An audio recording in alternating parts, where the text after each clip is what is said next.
वक्त कितनी जल्दी निकल जाता है पता ही नहीं चलता। देखा देखी मेरी शादी को 6 साल कंप्लीट हो गए। इस बार हमने कोई टूर नहीं बनाया। हर साल हम बर्थडे पे या फिर एनिवर्सरी पे बाहर ही जाते हैं। ये हमारा 5 साल का लगातार टारगेट रहा है, लेकिन छठी साल आते आते मेरा ये टारगेट टूट गया और इस साल हम लोग कहीं भी नहीं गए। 2 टारगेट टूटे। एक तो हम लोगों ने कोई गोल्ड नहीं लिया, ना कोई सिल्वर ली, और दूसरी बात थी हम लोग कहीं नहीं गए। हम लोग गए पुणे के एक फेमस मंदिर दगड़ू सेठ, हनुमान जी का मंदिर मंदिर उसके बगल में था, वहाँ पे गए। गणेश जी का मंदिर है दगड़ू सेठ, और वहाँ पे गए। और फिर फाइनली एक अच्छे से होटल में खाना खाकर हम लोग घर वापस आ गए। और घर आने के बाद हम लोगों ने केक कटिंग की तैयारी करी। इस बार का केक थोड़ा सा स्पेशल था। वैसे तो ये मैंने एक दिन पहले मंगाया था, क्योंकि मुझे रात को कट करना था, लेकिन मैं सो गई तो मैं रात को कट नहीं कर पाई। और ये मैंने साड़ी पहनी जो कि मेरे हस्बैंड को बहुत बहुत बहुत ज़्यादा पसंद है, और ये है सिया बेबी। अब तैयारी हो रही है केक कटिंग की, तो आप लोगों को मैंने केक दिखा दिया। तो इस बार हम लोगों ने केक काटा नहीं है बल्कि तोड़ा है। सबसे पहले हम लोगों ने हथौड़ा लिया और उसके बाद हम लोगों ने केक तोड़ने की तैयारी करी। इस बार मेरे माइंड में सेट था कि मेरे को पिनाटा केक ही चाहिए, तो ये था पिनाटा केक, जिसको हथौड़े से आप लोग तोड़ते हैं और उसके अंदर आप लोगों को कुछ सरप्राइज़ मिलता है। मेरा सरप्राइज़ ये था कि इसके अंदर एक केक था जिसको मुझे काटना था। बहुत ही यम्मी टेस्टी डिलीशियस केक था। पहले तो मैंने चॉकलेट हटाई, तोड़ने के बाद ऊपर ना चॉकलेट की कोटिंग होती है जिसको आपको हथौड़े से तोड़ना होता है। बहुत ही मोटी कोटिंग थी। आप देख सकते हो कितनी सारी चॉकलेट इसमें निकली हैं। और लिटरली मुझे चॉकलेट बहुत ज़्यादा पसंद है। मेरे घर में किसी को भी नहीं है, ना मेरी बेटी को ना मेरे हस्बैंड को, केवल मुझे ही पसंद है। तो हमने इसके ऊपर से हटाया चॉकलेट, और अब हम लोगों ने केक कटिंग की तैयारी करी। तो चाकू हमने बगल में ला के रख दिया था और हमने काटा केक।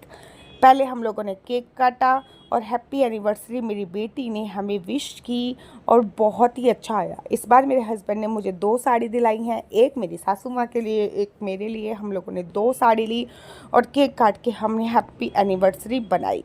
सबसे पहले केक का टुकड़ा हम लोगों ने एक कटोरी थी उसमें निकाला, क्योंकि लड्डू गोपाल को जो देना था। भगवान के भोग के बाद ही हमारा कुछ होता है। मैंने कहा कि भैया मैं कटोरी भी बगल में लेके बैठी हूँ, लड्डू गोपाल के लिए निकाल दो। लड्डू गोपाल के लिए हमने चॉकलेट निकाली और केक निकाला। उसके बाद फिर हम लोगों ने, क्योंकि रात ज़्यादा हो चुकी थी, लड्डू गोपाल को हम सुला चुके थे, बाहर खाना खाते खाते काफ़ी टाइम हो गया था। आने के बाद फिर मैंने अपने हस्बैंड को केक खिलाया और मेरे हस्बैंड ने मुझे केक खिलाया, और मेरी बेटी और यहाँ ने मेरे को थोड़ा सा प्यार किया, वो मैंने वीडियो क्लिप काट दी, क्योंकि वो हमारा पर्सनल मोमेंट था। अब सिया को किसी ने केक नहीं खिलाया, सिया अपने आप ही केक खाने लग गई, और सिया लिटरली बहुत ही ज़्यादा क्यूटी पाई लग रही है। और हम लोगों ने अब डिसाइड किया कि हमारी फ़ोटो कौन खींचेगा। तो मेरे हस्बैंड बोल रहे थे कि केक बहुत ही अच्छा है, तो मैंने बोला कि इस बार मेरा प्लान था कि मेरे को पिनाटा केक ही चाहिए, तो मैंने पिनाटा केक ही लिया। और केक खाने के बाद हम लोग केक की तारीफ़ कर रहे थे, जो कि बहुत ही ज़्यादा अच्छी थी। और सिया भी आराम से केक खा रही थी और मुझे भी खिलाने की कोशिश कर रही थी। बहुत ही अच्छा लग रहा था। इस बार हम लोगों ने कोई भी प्लान नहीं किया, केवल और केवल हम लोग घर पे रहे। थोड़े से हेल्थ इश्यूज़ थे, चलो हेल्थ इश्यूज़ तो सेकंड था, लेकिन था इस टाइम पे होला अष्टक। और होला अष्टक पर लॉन्ग ड्राइव के लिए मैं हमेशा मना करती हूँ, तो होला अष्टक पर मैंने लॉन्ग ड्राइव के लिए मना करा। मेरे हस्बैंड कह रहे मुझे अब केक नहीं खाना, क्योंकि उनको केक बहुत ज़्यादा अच्छा नहीं लगता। तो उन्होंने नहीं खाया। ऊपर से ये डार्क चॉकलेट था, इसमें हल्का सा कड़वापन होता है, क्योंकि ये प्रॉपर डार्क चॉकलेट था, और डार्क चॉकलेट बहुत ही अच्छा होता है। और मैंने केक खाया। उसके बाद हमने सिया को फ़ोन दिया और सिया से बोला कि आप हमारी अच्छी अच्छी सी 3-4 फ़ोटो खींच दीजिए। अब बेचारी सिया कैसे फ़ोटो खींचती उसको समझ में नहीं आया। तो फिर हम लोगों ने कहा कि चलो कोई नहीं, हम लोग अपने फ़ोन से ही फ़ोटो खींच लेंगे। वीडियो के एंड में हम लोग क्या कहते हैं, स्क्रीनशॉट मार लेंगे और वही फ़ोटो खींच लेंगे। तो यहाँ पे हम लोग फ़ोटो खींचने की तैयारी कर रहे हैं। और आप लोगों को साड़ी कैसी लगी मुझे कमेंट्स करके ज़रूर बताइएगा। ये मेरे हस्बैंड की फेवरेट साड़ी है, बिकॉज इसका कलर कॉम्बिनेशन मेरे हस्बैंड को बहुत बहुत ज़्यादा अच्छा लगता है।